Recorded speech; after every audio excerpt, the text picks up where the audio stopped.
account literally just dropped by $34,000. It's the number one sales tactic you never learn. Speed. Why so many overhead people? Amy right here isn't gonna make the cut. This year is a do or die. Our goal this year is to get to 1.7, 1.8. Spring is coming. It's just not here yet. Come make sales. We got 14 trucks and we're using 7 of them. We pissed off our clients. We got saying, no, you're not canceling. Whoa, what the heck is this? Dirt! Lie! Let's go! Crossing your fingers like, I hope you don't cancel this year. We need to make this decision ASAP. There's a paradox in lawn care. Like, the harder you try, the more you suck. It's gonna be a tough road here in the next like 30, 45 days. Dude, just do my lawn care and get out of my face. Let's go, Dirty! Yo, man, let's go! It's the speed to lead, baby. Best way to get a cold to go away is to make some sales. We called them like, why the heck are you guys calling us like right now? Like, There's a foot of snow on the ground, so it's like trying to sell ice cream in the middle of February. Any questions? 60% of businesses will fail in their first 3 years. I'm Mike Andes, and I'm on a mission to fix this on this season of Business Bootcamp. Pomeranian, let's go, baby. Okay, good news, bad news. Bad news is that our office is falling apart. good morning. Another day here in Calgary. Got another couple inches of snow like last night, so I feel like every single day it's been snowing like a little bit. It's like we haven't gone like a day without snow in probably like, I don't know, like 2 weeks, whatever, but every day just more snow. And it's just tough to get people like in the mindset of like, okay, lawn care, you know? When you're calling them when they see 3 feet of snow on their backyard. How's it going, guys? Thank you guys so much. So when I got up this morning, Mike Andes, he always posts the videos right in the morning, right? 6 a.m. So I watched the one this morning, and something that really stood out to me is how they can run a $350,000 operation, you know, with like maybe 2 trucks or 1 truck, whatever it might be, out of like literally like a storage center that probably costs a couple $100s a month for rent. And just like how efficient and how lean that operation is. And that's completely opposite of what we were doing like last year. So last year, we were always growing pretty fast. Like we were always doing like, you know, we grew to 300 grand and then to 900 grand. So we thought, okay, you know, we're gonna go from 900 grand. We made this huge ambitious goal last year. So in 2022, to go from 900 grand to 2.1 million. And we all sat down, we did the numbers. We thought 2.1 was realistic. And in addition to the 2.1, we also thought we're gonna go from 1 location to 3 locations. I've always been of the mentality of like, if you want to be like $1 million like lawn care business, you have to act like $1 million lawn care business. So you have to have a shop, a general manager, you know, have all the uniforms, have everything like professional like you would if you were $1 million company. So 2020 was 300,000, 2021 was 900,000. The goal for 2022 was 2.1. Got it. Yeah, honestly, way too over ambitious. But so anyway, we were going for that big goal with 3 new locations. Last year we had shops. We had 2 shops and they each costed $4,000 a month. So $8,000 a month total on rent.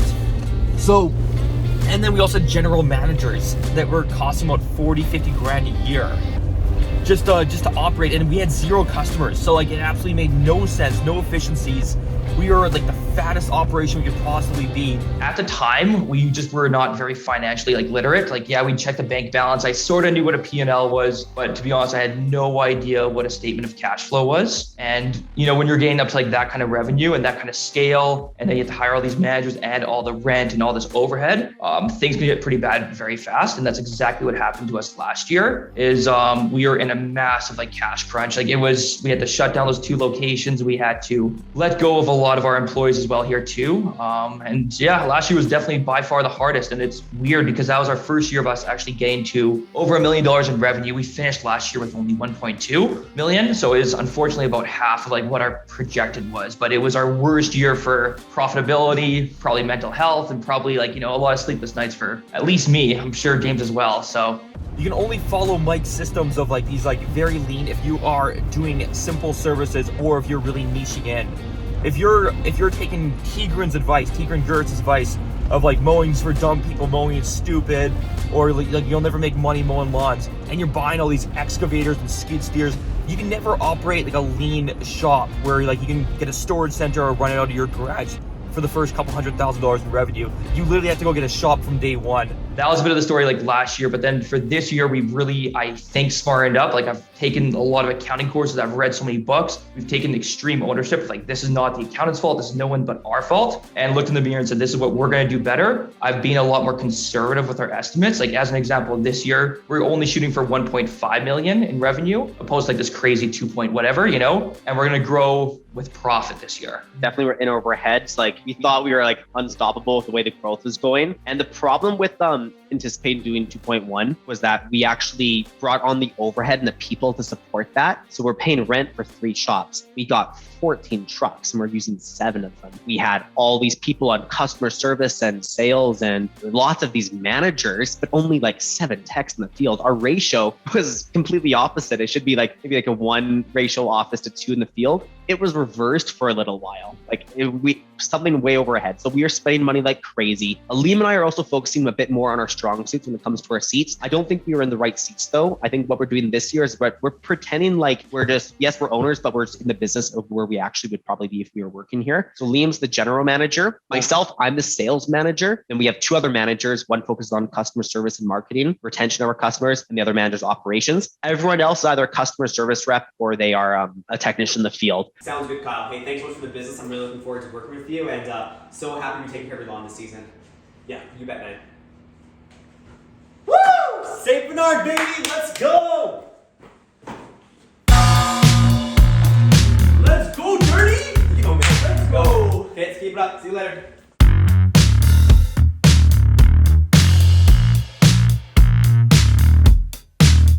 We're hoping to do $35,000 in new sales this season. And our job is to stay on track to make March happen, grabbing coffee. Because I want people to grab this thing. I want to hear lots of this. When we sell those St. Bernards, I want customer service saying, shut up with the gong, because we're ringing it so often. Anyways, any questions? So last year we were trying to think, hey, what's a new good marketing strategy? Because like everyone's got decals, everyone has, you know, that's always a very common thing with companies. So we thought, what we're gonna do instead, we're gonna get these dogs. They're about, you know, almost 2 to 3 feet tall at the very top of our trucks. They stick out like no other. They look almost like a dinosaur when you're driving around on the roads there.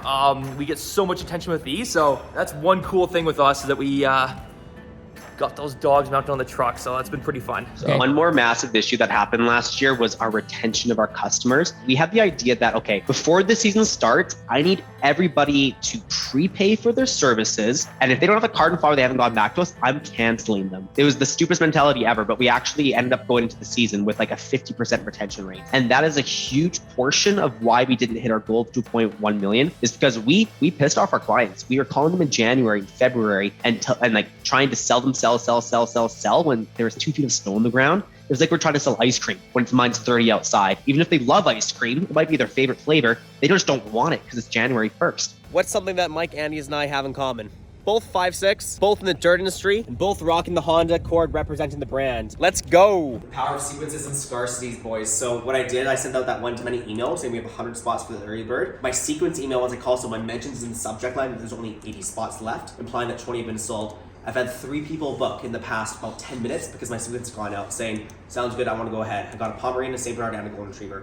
Wow. All from not doing a call, from getting an email sequence going on. Just using like we're booking up fast, even though we're not booking up fast. I start the 100, now it's at 80, and now like my next email is probably going to say 60. It's going to cool. So Okay. I have 2 weeks here, so I'm trying to go from, I have 100 to sell in 2 weeks, which is my goal anyways. I'm going to start telling people, I'm only taking 80 now. Now 60, go down to 0. Should you do like more? Do you think you should do instead of like 180, 60? You should do like 167 and like 42? For sure. Okay. The first one I did though 80s, and I said approximately 80 on it. Okay. Just because I figure people like 80, I agree, but 67 might be look fake too. I say approximately 80 on it. I see. Okay, no, that works. In the actual fine print of the email. Yeah, the scarcity. So even if we're not booked up fast, we have to actively are. And I have 2 powers on scarcity and urgency. So scarcity is it's a how many packages I have available. Urgency is it expires April 1st. Yeah. So I'm using both of those to put some fire under their ass so we can buy about this one underwear. Let's go, baby. Be control. Gotta make sales. Gotta stay sharp. Pounding the phones. This is 5 lift heavy in the morning. Otherwise, that 1 p.m. crash hits so hard. What we're about to go into, the lawn care tsunami, was a little bit more like this. You ever have that feeling where you've just done calls all day and you feel like no one's picking up? Feeling that right now. Big thing for lawn care is to keep persevering, because eventually that peak will come, the tsunami of incoming calls to hit us up. But until that time comes, you just gotta grind that phone. Stay at it. All right, so right now it is March 5th, and in Calgary, Alberta, up in Canada here, we got a good 1 foot of snow like last night, so it's really cold. It's probably 2 to 3 feet of snow on everyone's lawn like right now, so no one is really thinking of like lawn care at all right now. So trying to sell it right now is really, really tough. Yeah, no, I can for sure send you over the quote as well there, Zachy, but I'll be honest, it's been extremely busy right now because we're doing the early bird pricing. We only have about 47 spots left in this discount.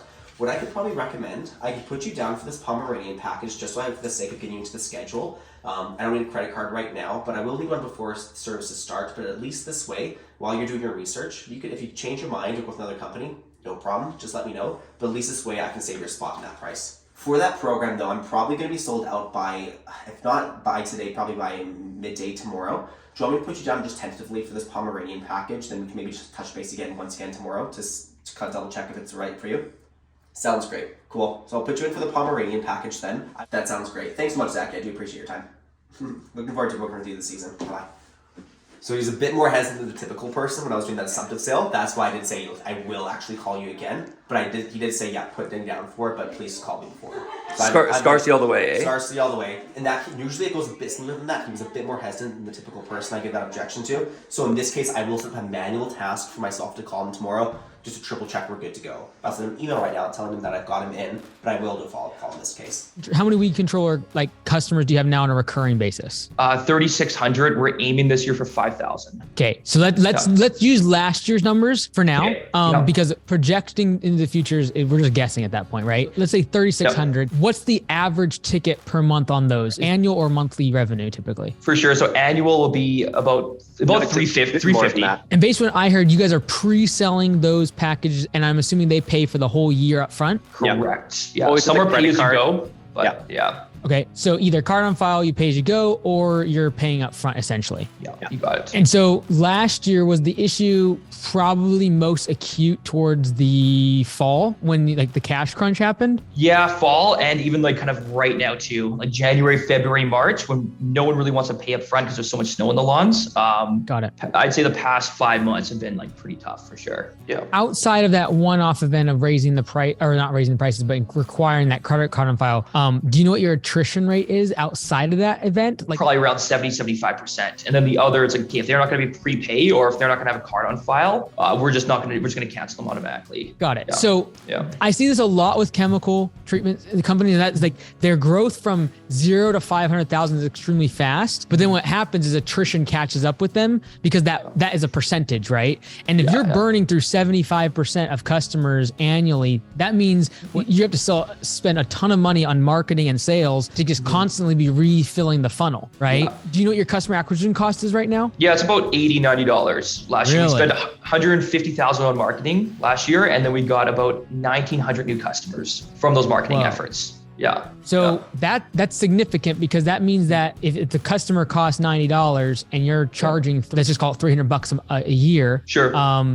There's your problem, right? So you have a third of their annual value being wrapped up in the cost of acquisition. That's more than your profit margin, right? No, correct. And absolutely. so like the way to fix this is increase the lifetime value of the customer beyond $300. And right now it's probably around $400. You're not churning 100% of your customers every year, but what are you doing right now in terms of like the retention side? Like go ahead. Going really hard. So we're making sure that we're not really touching based on like right now. We're sending them like one email, one call, but everyone automatically renews to it next year. So, and that's in our terms and condition. We explained that last year, and they can pay as they go. And we're fighting like hell for cancellation. So anyone that wants to cancel, like we're getting on the phone with them. We're going to do whatever it takes to make sure that they do not cancel.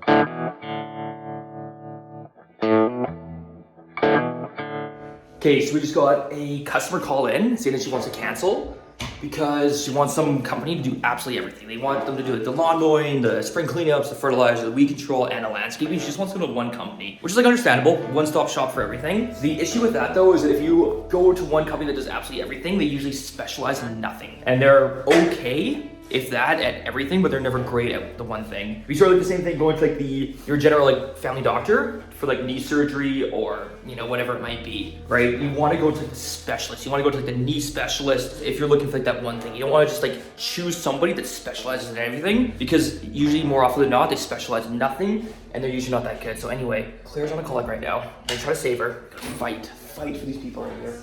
Unfortunately, no company's going to be able to come out daily and water your lawn for 15 minutes, which is what we recommend. You want the fertilizer and weed control, mowing, but if you get one company to do that all for you, they won't be able to do it well. You want two separate companies who are able to specialize in both of these services. Yeah, I understand that. Would you be, if we matched the price that you paid last year, would you be willing to look into a quote for that? Was she saved or what? Yeah. Nice. Yeah. She saved. She is. Let's go. She's, Nice. At this point, she's going to reach out to Law and Order. Cool. Because her big hang-up was that she didn't want to have a bunch of different companies. It's too much to care for her lawn. Yeah. It's too much money. Sweet. So she's a customer now. That's awesome. Yeah. Okay, great job, Claire. It's awesome.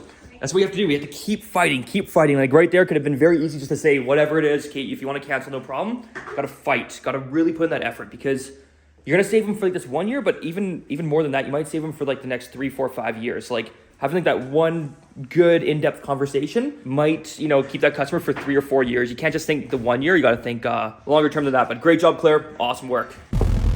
Yeah. Whoa, what the heck is this? Yo, check it out. So Liam was sick in the office yesterday, so I just got this going. So I found doing calls, we do about 100, 150 calls a day. You can get kind of dragged, you know, you're sitting on the desk all day, just pound, pound, pound. I was getting a bit of a crash. I saw this on sale at Walmart. Now I got a standing desk for to see how this goes for productivity, but honestly I'm feeling good. If I go at 2 miles per hour, it's 5,000 steps an hour. I'll do it for 3 hours a day, 50,000 steps, 500 calories.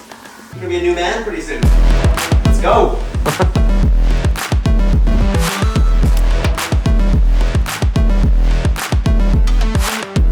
We have Nathan right here. Nathan, say hi. And what's your job here? Yeah, my name's Nathan. I'm the operations manager here at Yard Dogs. I keep it real busy around here, getting everything ready for the start of our 2023 season here. Got to get all the trucks ready for the road. As you can see over here behind, we've got all these tank parts that are broken down.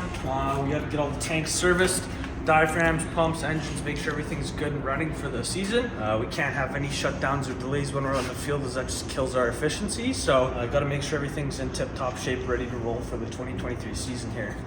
Or in and around the shop here, taking care of all the different guys that are on the field, providing services for our customers, scheduling, routing, product inventory management, servicing more equipment as stuff breaks down. This is my corner, my workspace. That's typically where I am, taking care of the routing, scheduling, a little bit of customer service, helping them with customers, and making sure that we're getting the bonds on time, and making sure that our service is actually done to the greatest standard that we can. So my next thing is, why so many overhead people? I know that there's 3,600 accounts. Is there a lot of phone calls? How is that communication coming in? Because I feel like that's a huge overhead expense. And I know chemical is different than lawns, but explain that a little bit to me. Last year we had 2 customer service reps that were like full-time, and we had about 3,200 customers total. So that's 1,600 people per rep, give or take. And honestly, they're busy. Like I'm looking through our P&L right now, and I'm just like, where can we cut off, especially on the overhead? Because I know how much like that can suck away profits. And they're busy. They're busy all the time. Like they're full out swamped with emails and calls. We have a very low average customer price, probably compared to you, where like, you know, if you're mowing it, it's probably around 500 to like 1,500 bucks per person per year, give or take. For us, it's 300. So it requires a lot more, people per X for us, right? And with a lower average customer price. Whereas in the US, lawns are a lot bigger. So you can get by with a lot, less people per revenue because the average customer price is so much higher. On the flip side, our chemicals are a lot less per revenue, per X. than in the States. So there's a bit of like the flip side. We have a lot higher gross profit, but our fixed costs are a lot higher than people in the States, where it's vice versa. We have a peak season of April, May, and June where like the volume of like the demand is massive. It shoots up, then it really dies off. So it's hard to get people to be year round here when we're not doing winter services. So like we had to pay them well. We had to give them a lot of commissions and stuff last season. What we're trying this year is actually a remote rep strategy, but I only need them to be able to help me answer calls during the April, May, and June when it is swamped and everybody's calling at the same time. We're trying to keep that overhead down because that ends up usually only being about $9,000 per person per year for a remote rep, just to help us during that really peak season. So we're trying to keep that overhead down. But like Liam said, we are busy, and like it's not like even the team we're thinking of having right now, we're like, okay, it's going to be nuts, but we're going to make this work. Like what I would recommend doing to track that as you grow is do it jobs per rep, not customers per rep. Because like, for example, when we do lawn care in our area, for example, and we do about 28 services a year for a mowing customer. Whereas up in Ontario, he's only going to get maybe 15 to 18 just because the seasonality of the snow, right? And so instead of tracking number of customers, I'd be tracking that number, because especially if you start diversification of services or different chemicals, that number will become more relevant than the number of customers per X in terms of overhead people. And so like even for us, for example, we have less people like less customers because we have a higher annual value because there's just more services though. Mm-hmm. So that's the number I would be tracking, number of services. So if there's say 5 services per customer and there's 3,600 customers, you technically have 18,000 or whatever it is jobs divided by the number of people that you have in the office. Yes. Right?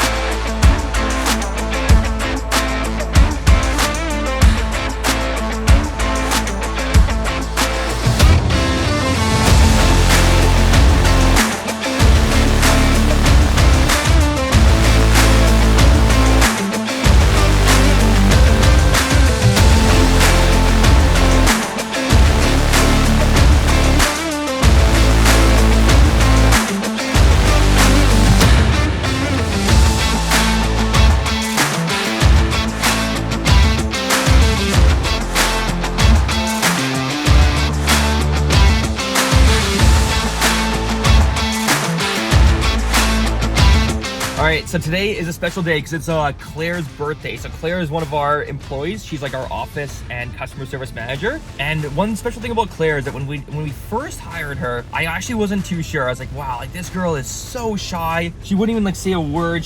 I would go up and talk to her and try to make a conversation, and she would only give me like 1 or 2 word answers back, like okay, yeah, or it sounds good. And I was just like, I don't know, but like slowly but surely, after like 1, 2, or 3 months, Claire like really started to shine and like really started to like take ownership and start talking and start opening up and really started to be a huge asset to our team. So hey, happy 23rd birthday. We wish you all the best there, and thank you so much, Claire, for being an awesome employee for Yard Dogs. All right, what are you up to, Claire?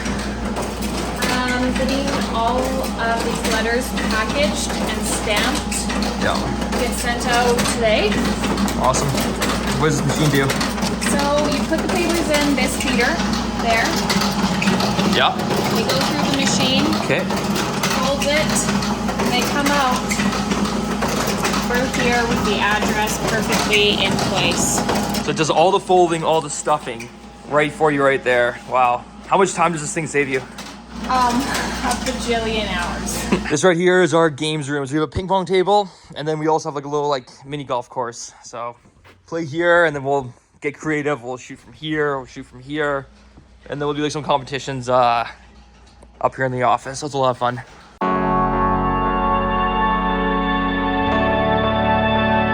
One new thing that we started doing just a couple days ago is that, okay, when we carry the company credit card around, and say we're at Costco, you're just more tempted to buy things, Like you see that thing on the rack, it's at Costco, it's a good price. You're like, okay, you know what? Our shop needs that, our office needs that. Let's just buy it, And it ends up costing maybe $100, but like over the course of a year, if you're doing like those like kind of impulse purchases because you have access to the company credit card, it could end up being, thousands of dollars a year, even more, right? So what we do is that we make it extremely hard to access our credit card. So I literally have it hidden right here.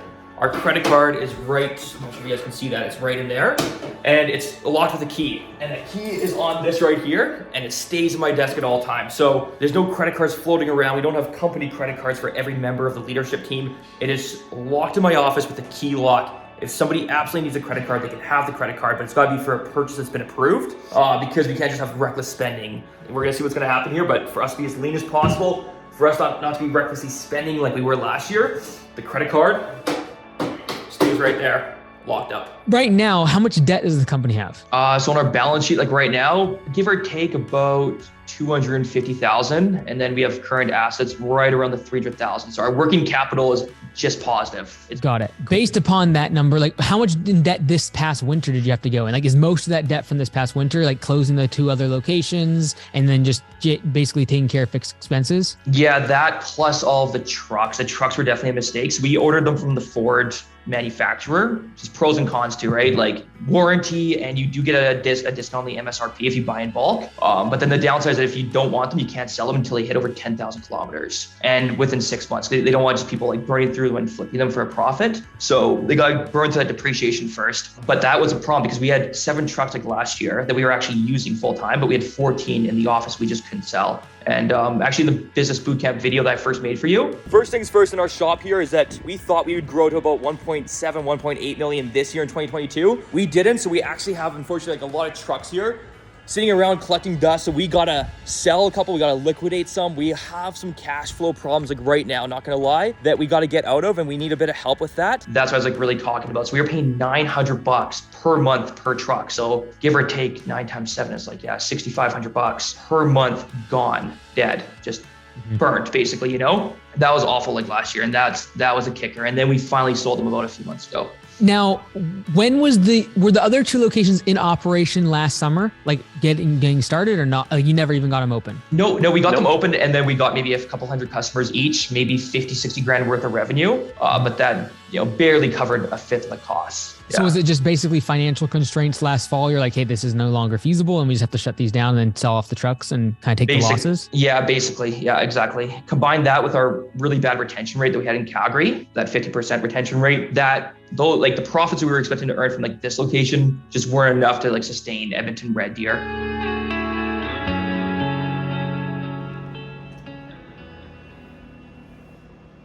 That's totally okay.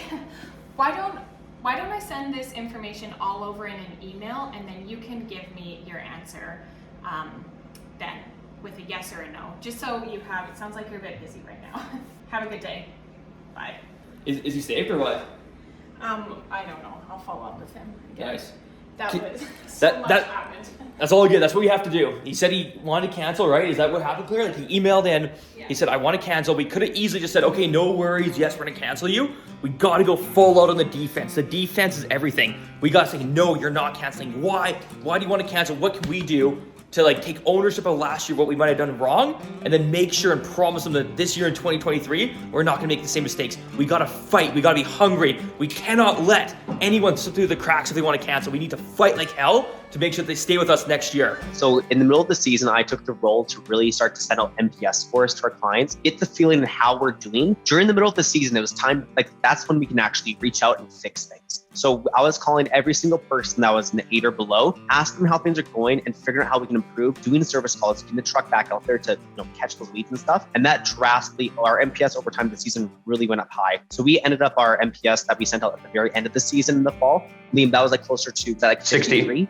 Almost 60, hey? Yeah. So the NPS definitely shot up a lot more versus how it started, because we did an NPS at the end of last season and it was 45. brutal. Yeah. How often do you guys communicate with your customers? Like monthly, every other month? Is it only around the invoicing? Every 2 months, NPS surveys every 3 months, I believe, right? So 2 or 3 times a year. And then we do like a client personalized checkup every August or July, just to see how are things going, anything else we can do, because that's before the end of the season, so we can actually fix things there. And then we do like our newsletter, just how to water, how to mow your lawn, all the general tips. Those are once a month there. My concern with what you guys are doing with the low volume per year is that I could be completely wrong here. There's a question. Do you see an increase in people canceling after those emails?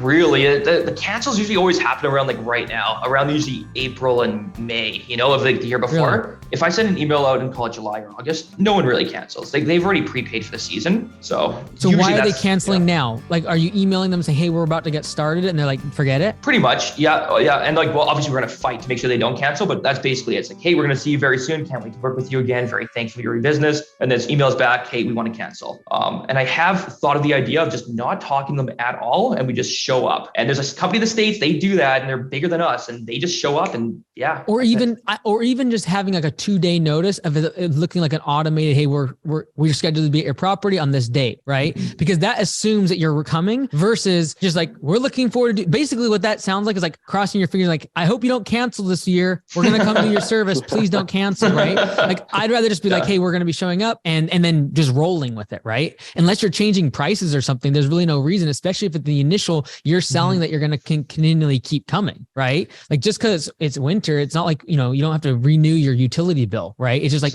it's consistently expected to keep coming. And but then you do give them that heads up, like, hey, 48 hours, if it's an automation that says, hey, we're going to be at your property in 2 days, and that's it. I think that would definitely help. We've gone away from reactivating clients for any sort of seasonal service and just assuming that they're going to do it. And then the notice prior is simply, we're going to be there. Like the further back you go, the worse it gets, right? The further you get away from when the service is actually going to be, the worse your cancellation rate is. And so we try to get as close to that as possible, like 3-4 days max. Say, hey, we're going to be at your property. And if they want to cancel, we've sent them an email. That's fine. They can, but it's totally different than 4 weeks before when there's still snow in the ground saying, hey, we look forward to servicing your property this year. And basically what that is like us being like, let's all hope that no one cancels. 100%. And so I think that strategy would help a lot. And I think that emailing someone that often could be also, you're reminding them of your service, especially with weed control and stuff like that, where it's not every single week needed. You kind of just want to slide in, do your service and get out and then see the results. Slide 100%. In, get out. Like too much contact, especially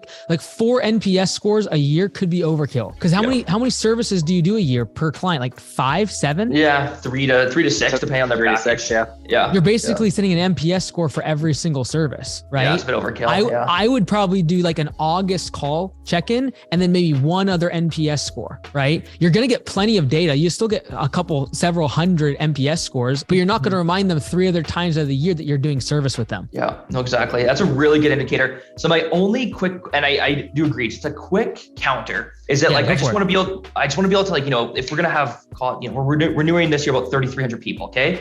If we all just sent that email, a week before, a few days before, we're gonna have this massive influx of calls. I want to cancel, and we're not gonna be able to have the time and the effort to actually try to save them. It's just be call after call after call, and it's be okay. You want to cancel? Bye. Okay, see you later. Whereas like right now, if we try to like kind of flatten the curve a little bit and get a bit more of an even distribution of cancels, we could try to save people a bit more. What are your thoughts on that? Do you think the pros? What percentage of customers calling in that want to cancel are you able to save? About 35% right now. A third, I'd say. Yeah. So basically the question is, would you reduce the amount of cancellations by more than 35%? And I believe it'd be more than half. How you sell is like, hey, you don't have to worry about contacting us for next year's service. We are just going to continue and you can cancel anytime. There's no contract. Yeah. This sells really, really well and then plays into the fact that you can, without months of prelude, show up to their property with 24 to 48 hour notice prior in the spring rush. Yeah, and honestly, this is the thing. Like if you look at the amount of people that get their first service with you compared to the people, like all of your cancellations are happening off season. So all you need to do is get the first service under your belt. If I was you, I'd be inclined to do the 24 hour, 48 hour heads up, even if you're going to have some cancellations, because even if you refunded them, because your fixed cost per service is so low that I'd be willing to forego having 100 refunds the first week after my services is completed, because I know I just saved myself 400 cancellations by emailing them 4 weeks prior. Mm-hmm. Yeah, that's a great point, Mike. Yeah. Well, like if someone's so mad about it after that first service, you bet, like, no worries, Mr. Jones, we'll go ahead and refund you for that service. If you ever need us in the future, let us know. I'd take that as a marketing cost and then just know that you're going to be able to retain way more customers if you just roll right into it. Yeah, that's awesome, Mike. There's a paradox in lawn care. Like the harder you try, the more you suck. It's this weird thing. We think about it all the time, right? Like that's why like people email or over communicate, too many MPS stuff, too many marketing, because like all we think about is lawn care and landscaping. Most most people, most of our customers just want to pay for it one time and never think about it again. And if we get in front of their face too much with like, hey, survey, review, how did you like your last service? Just checking in on you, like, dude, just do my lawn care and get out of my face. Awesome. Like, it's a similar thing with our winter services. And that is, we assume they're going to keep going. We send an opt-out email. They click one button, they can opt out, and they never hear from us again about winter services. However, if they don't click that button, we're going to show up, and 80% of people don't click on the button. We don't do an opt-in because no one clicks on the button. Now, what we do though is that first service, if they don't like it, we just refund them. Just no questions asked. Everyone in the office knows if someone's complaining, refund them immediately and move on.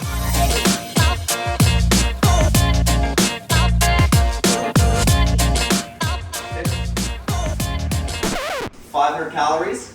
You're gonna be a new man pretty soon. All right, it looks complicated, and it kind of is, but it's not. So what's happening here is that things get really crazy and it's all inbound calls, but we still have from now until then, which in today's March 22nd, to do a lot of outbound to get as much as possible.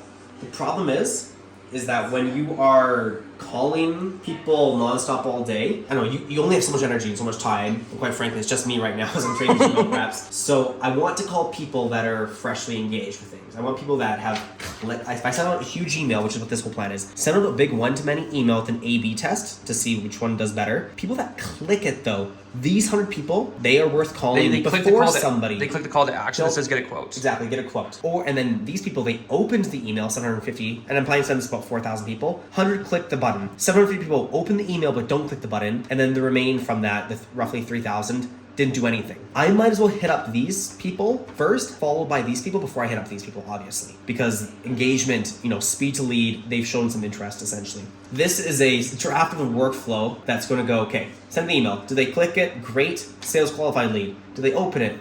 No. 3 days later, another email goes out with a different twist on things. Did they click it? 50 people clicked it. SQL, hit them up. These people didn't click it. 3 days, then do whatever. At the very end, these people that never clicked anything, try something else. Maybe a massive broadcast text, call blitz or something like that. But better than just aiming at the blind, calling with no direction. Keep calling based on how your marketing is performing.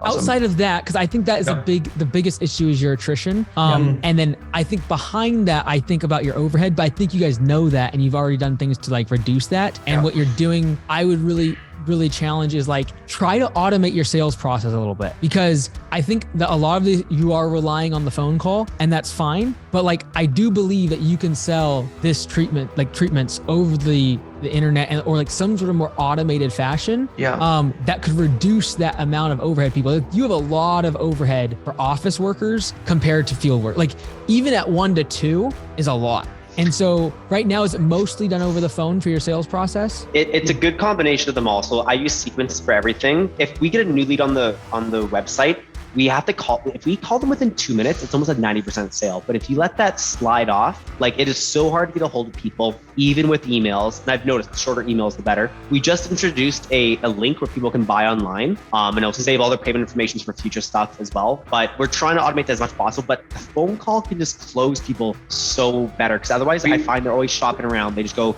submit a form with 5 companies. They get their emails and they just go for the cheapest company. You have no chance of trying to sell them on it. My pushback to that would be, you can still get their information prior to them going through the pricing part, right? So like they can submit a form that comes to you immediately, but then by the time that you're looking at, you can see what's happening and like give them 2 minutes and potentially they're not going through the rest of that form, which is like, for example, in your market, you have small properties. The variability of pricing, I would imagine, is relatively low. Oh yeah, it's 80% of people are under a certain threshold of a size, and that's all the same pricing. It's like why not standardize your price? Why not just standardize your price then? We do. We have it under 3,000 square feet, which is 80% of people. It's one fixed price. So from 0 square feet to 3,000, it's all the same price. So why not just do one price? Everyone gets the same price. Because anyone that's over 3,000 square feet, the gross profit margins go way down. So they're different for. That's only 20% of your customers. Correct. So they get different pricing, but the 80%, the bulk, are all in the same price. With that payment link, we just assume that they're in that 80% bucket. Oh, you do? Okay, so they submit the form, it immediately gives them the pricing already. Yes, yeah, it does. With that and booking link right away. 4,000 square feet, we'll probably just let it it slide. If they're like a mansion, or because we have a law, we actually won't do lawns over 10,000 square feet because our government's not ready for it. But we'll usually just put it through the link there. But I do agree, the calls are a lot. It's just the close rate with the call. And we're doing the emails because they don't answer. They're getting automatic emails coming from us every couple of days, follow-up call 4 days later. With the pricing and the booking link. And we do assume that everyone's at 80% of under 3,000. And we do have an e-commerce link on our website too. It's just like that speed to lead. As soon as they submit, we got to reach out to them. If we let it go for over 10 minutes, the lead is basically gone. Something you're gonna hear me say a lot this month, it's speed to lead. Here's how important it is. Right away, a guy goes on our website and starts to submit an instant chat to talk about his issues, give us some information, etc. I get a notification on my phone, huge, nice and loud, beep beep, and right there, new conversation started by Andy, reach out to him. So you can see here, right at 1:40 p.m. he was looking at stuff. He actually submitted his information at 1:42.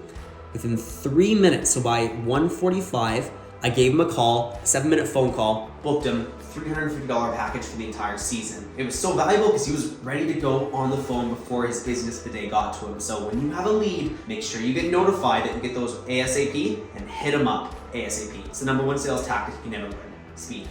Like Mike, if you for one this is crazy. I remember seeing your guys' website back in the day. Oh yeah. Let's go. Okay. Got it. So you already have the pricing here because you're just assuming that it's under 3,000 square feet. Got it. Up to 3,000 square feet. Have you guys ever split tested trying to not give the prices until you got their information? No, we've always had the prices on our website since day one. Okay. Yeah. I'm not opposed to that. I'm just interested because I know there's quite a few chemical companies I've played with where what they do is they say, get your quote immediately. They basically put their information as soon as it takes them to the pricing page. Yeah. Because now, regardless of whether or not they like your price, you can call them if they don't convert. Because my thought is, if people come to your site and they convert at 5%, I would assume there's probably another 5% that just have sticker shock. And there's not enough here in terms of explanation of what these packages include, that's why you're closing so much over the phone, is because you're able to give context, right? And you're able to say, okay, yes, the Pomeranian includes this, the St. Bernard includes this. Like you're able to just immediately get it on the phone. I would say, there's a reason why these other companies are doing that. And it's like, get the customer information by hooking them with get an immediate quote. They click on that. And he's like, we just need your address and your email. Boom. And then immediately gives them the price and then they convert from there. Or if they don't, you're calling them 3 minutes later. Yeah, 100%. It's actually a good idea. We show them like once they submit the form, it sends them right away the packages, like an email, the price, where they can book right then and there. But then we just call them a few minutes later. An easy way to do this too is just on the contact form. When they click the button that says submit, it just sends them to the URL of your pricing page. So this page that you have here, you could literally just have it as a page that's not through your main website. You just are sending them there as soon as they fill out the form. And then you hook them into the form by saying, get an immediate quote. Got it. So basically ditch all that pricing stuff. Just name, email, phone number, 3 fields, boom, landing page for the prices. And if they want to buy right there, they can just buy right there. If they don't buy right there, then we at least have their information to call them right away. And it's just workflows automation. If you're apprehensive on making that jump, just change instead of the home page being the pricing, move that to a tab and then make the home page be get instant quote. They click on that button, immediately opens up a little box. They put in their name, address, and whatever. And that immediately takes them, as soon as they click submit, it takes them to the pricing page. That's all it does. If there's anyone that's against the overhead, it's Mike Andes, 100%. And I'm not surprised. I see why. He runs like probably the most lean operation. He runs his franchises, his branches, his corporate locations out of like storage units, right? So he's very anti, overhead that's not producing revenue. Because what would you say our overhead should be? Like, sorry to cut you off there, because you still think the ratio could be wrong at 1 to 2? I do. I think mostly because I think it'll be solved automatically by taking out things like the NPS score, emailing too soon, just contacting the customer too many times. It'll reduce the amount of communication, which will automatically reduce how many people you need. I also think the way that you try to get their customer information, which is a great way of getting someone to commit slightly to a product, because they're already halfway through the checkout process now when they see the pricing, right? I think you'll convert more people on the digital side to also alleviate the amount of phone calls you need there, right?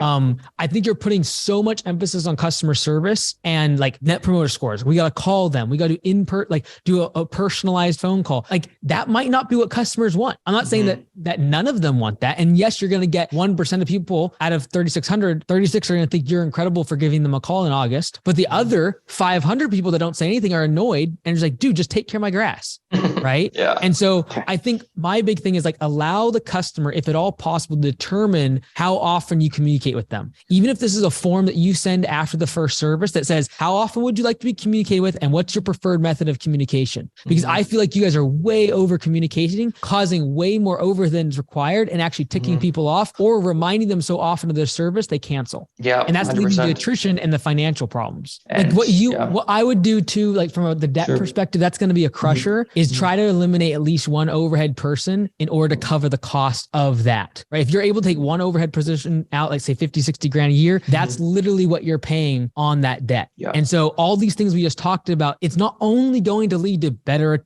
retention, less attrition, less calls. It's going to lead the whole goal is get rid of one office person, right? Yeah. Or have a transitionary office person that's either A, seasonal, or B, starts in the office and then moves to the field when that time comes, right? Yeah. So absolutely. That's where the real money is made. And that's why like at Augusta, like we have the command center because like, I don't want anyone in an office. I want everyone working on the field, including the general manager. There is no office position, right? And if you can figure out whether it be virtual or automatizing this whole process and reducing the amount of communication with customers, that's where you'll really open up more profitability. I see. Well, that's awesome. Like even the media team was like, dude, there's like 4 people in the office. There's hardly any workers going on. They're like, we're really worried. And so like, it's just something that in hyper growth covers a multitude of sins, right? Because you're growing so fast, like, oh, well, that's just part of growing. Like we need more. Now it's like, okay, we're not going to focus on 100% year over year growth or from 300,000 to 900,000. It's just 300%. Like we're not going to do that. When you switch to profitability mode, total mindset needs to change, right? Yeah, it's about maximization of profit. It's a reduction of overhead. It's cutting people out that are not producing revenue. Every minute inside the office needs to be accounted for. We have people on egg timers in our office. Every single second is tracked, right? Wow. And so if you're not producing revenue, every second is going to be tracked because it's an expense to the business. Yeah. Right. 100%. Yeah, absolutely. Yeah. And yeah, we're on the 4 people. Like, yeah, no, we'll see what we can do to get rid of, like, we'll have to see. You don't have to get rid of people, right? That gets people scared. What I'd look at is you're going to get more and more efficient to the point when the next person leaves because there's always churn. And supposedly I've heard someone got fired recently. So some unfortunate news. Amy right here isn't going to make the cut. There were some things that she wanted with the job that we couldn't offer. She wanted to work at home a lot. She wanted to just have a lot of flexibility, but this is the dirt life. When the peak season's coming up, like it's really hard to make those exceptions. And the problem with working from home, even though it is great as a hybrid every now and then, you don't get the team culture from that. It's really hard to build teamwork when you're always at home in your little bubble with your coffee and your pajamas. We need people that are here at the office. We want to build a team here. We need the energy because we're pounding the phones. It's a lot of work. You need people around you to keep you going. Yes, we're on track for the month. We're going for $25,000 for the month here. We are currently at $19,950. That being said, though, I was really trying to push an ambitious goal for $50,000, and with Amy gone, I don't know how I can make that happen. But I do think we'll still make the company goals a bit further, but now I have to look for a new salesperson. I have to train the remote rep. I have to make sure all the sales are happening, and I got to get this letter campaign right here. We have 7,500 letters. They're going to be going out later this month. There's a lot to do, and losing her unfortunately really sucks. That being said, I always believe when something bad in business happens, it's always going to lead to the best. You just have to change your perspective around it, and it always leads to being more innovative and find a better solution. Churn is going to happen. The next time someone churns out, you don't have to replace that position. Yeah. Because now you fall back on automation. You fall back on the fact that you're not communicating with customers as much. There's not as many incoming calls. You fix the funnel of the online side of things, so less calls are having to come in to sell. So that's what I'd be focusing on. Okay, everyone good to go? Yep. Let's go. All right. Hey, team huddle, everyone. Let's do it. Unfortunately, I was in a car accident yesterday, but I'm very thankful to be not hurt. Okay, so unfortunately, yesterday I was just driving and I got into a pretty bad car accident. I was going about 100 kilometers an hour, and then I spun out on our main highway. It's called Stony Trail in Calgary. It's kind of like the ring road, so to speak. And then I started spinning out on like some black ice. I was in the far lane, and then I got moved over because I was spinning out into like the middle lane, and then another car hit me going about like literally probably about 80, 90, 100 kilometers an hour, which is about 60 miles per hour in the US. Luckily, no injuries. I'm not hurt. My wife was not hurt. The other person that was driving was not hurt. Not sure if you guys can see the car right there, but that's the damage that happened right there. So I'm just very thankful that I was completely fine. I'm still really shooken up today and really just it's still like in a state of shock right now. Some days as like entrepreneurs, I feel like some days we just feel like this car, like right here, banged up, beat up, and everything just goes to hell. But at the end of the day, we got to be thankful and positive and optimistic for that it could have been a lot worse, and just thankful that it wasn't, and we all got out of there scot-free, no injuries. So just wanted to update you guys on that. But unfortunately, yesterday was not a great day, and I'm still, even today, I can't even focus. I can't even think, honestly. I'm just like, I feel like I'm gonna have like a week or two of like this PTSD. I'm just like thinking about this accident. Just gotta stay focused, gotta stay optimistic. We can never give up. We just gotta keep pushing, keep pushing. No excuses, nothing. This right here, this is just reality of just life. It happens here and there, and this is this vehicle right now. This vehicle is damaged, is how I feel today. Yeah. Just gotta stay positive though. Pretty soon this thing's gonna be fixed up. Pretty soon that's how I'm gonna feel after this accident, and that mentality has passed me. So yeah. I'm trying to think of I anything have else here. one more big Sure. question here, Mike. So like Liam and I as entrepreneurs, like we can get like a bit unfocused sometimes. We just want to go to the next thing, the next thing. That's sort of why Edmonton Red Deer happened. We got kind of bored of Calgary, wanted to keep going. Growing yard dogs, like at what point do you think we should actually consider expansion, whether that be through franchising, corporate, or an acquisition model? At what point should we actually start to really focus on that side of things? Because it's, as entrepreneurs, we do want to jump to the next thing sometimes. Until it's painfully obvious that there's so much cash in the business that you're going to be paying the government so much money that you literally need to find a way to spend it. Yeah. It's gonna be like a cash machine. Once Calgary is a cash machine, it's just like, okay, wow, like every year it's always $1 million in profit. Then, okay, maybe the next thing. But whatever the amount is, right it's irrelevant what the dollar amount is, right? For some people, they think they're killing if they make $100,000 in net profit, right? Mm-hmm. The bottom line is opportunities for expansion, franchising, licensing, multiple locations will all open those doors will automatically open up if you run a business, have a business model that's to be able to predictively create 20-25% profit margins on $1 million, $2 million plus in revenue. Like if you do a $2 million business that do 25% net profit margins and distributions, you will not have to think about what's next. It'll come to you. There'll be people asking you, can you franchise? There'll be people asking you, can I become a general manager and start a second location? I'll put up half the money. Like that will just happen, right? Yeah. What happens is we as entrepreneurs, myself included, get itchy feet. And so immediately we think,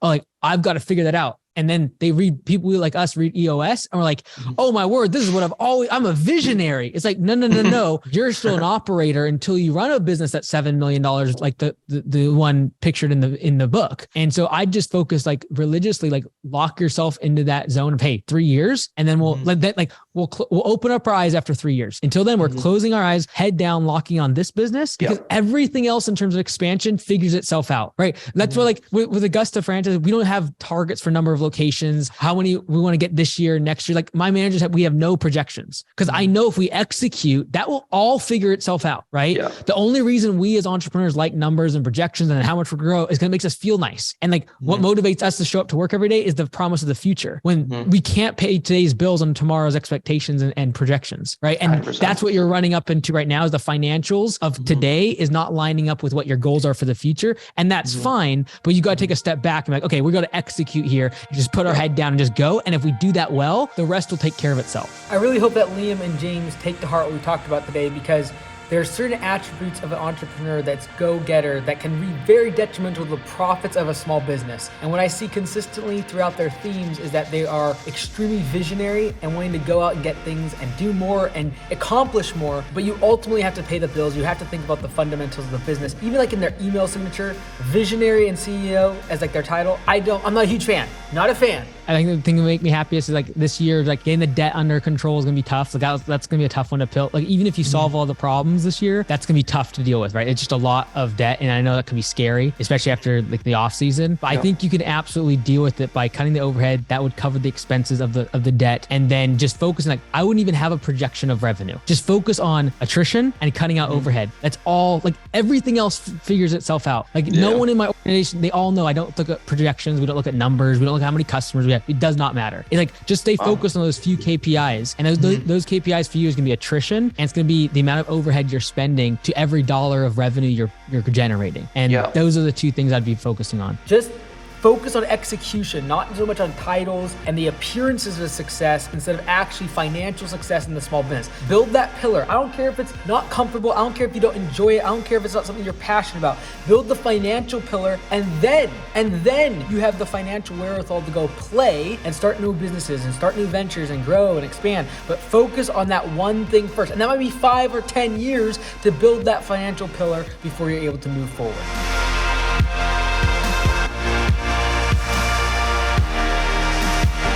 Okay, so on Friday, we talked to Mike Andes, like the business boot camp guy, right? The guy that we're doing the show with. So what he suggests instead of doing like what we're doing like right now, is that we just don't do anything. We don't reach out, we don't send emails, we don't call. And then basically what happens is that we're gonna wait until the season starts, and then we're just gonna, send that pre-service email 2 or 3 days before. If they want to cancel then, they can cancel then. But then we just show up to people's property. If they do not want the service and they're like angry about it, we'll totally just like refund them like that charge, and then hopefully try to keep them. Say like, hey, Mrs. Jones, very sorry about that. I did not know that. That first treatment is gonna be 100% on us. Like, we'll reimburse you 100%, and then going forward, hopefully we can actually keep it for round 2, round 3. So, what do you guys think? I'm just wondering if we should like keep reaching out, keep calling, keep doing this and that, or do we just like let it be, and just wait for people to call into us? Okay, I mean, I'm pro not reaching out anymore. Nice. Okay. So let's do it. Let's give it a shot. We did not know what we were doing like last year, and obviously they had a really bad renewal rate. Mike Andes definitely knows what he's doing. He's done this before, and it works very well for them. And it makes sense, right? We just gotta be ready for like those calls. Everyone's gotta be a customer service rep for those first like 2 weeks, including you, including me, including everyone, including Nathan even. And we just gotta like save as many people as we possibly can. Nathan on the phone. Probably. We have sight to see. Yeah, exactly. So that's what I think we should do. Everyone on the same page? Yes. Yeah, nice. Okay, Dirt Life. Cheer for the Dirt Life, let's go. All right, Dirt Life on 3. 1, 2, 3, Dirt Life! All right.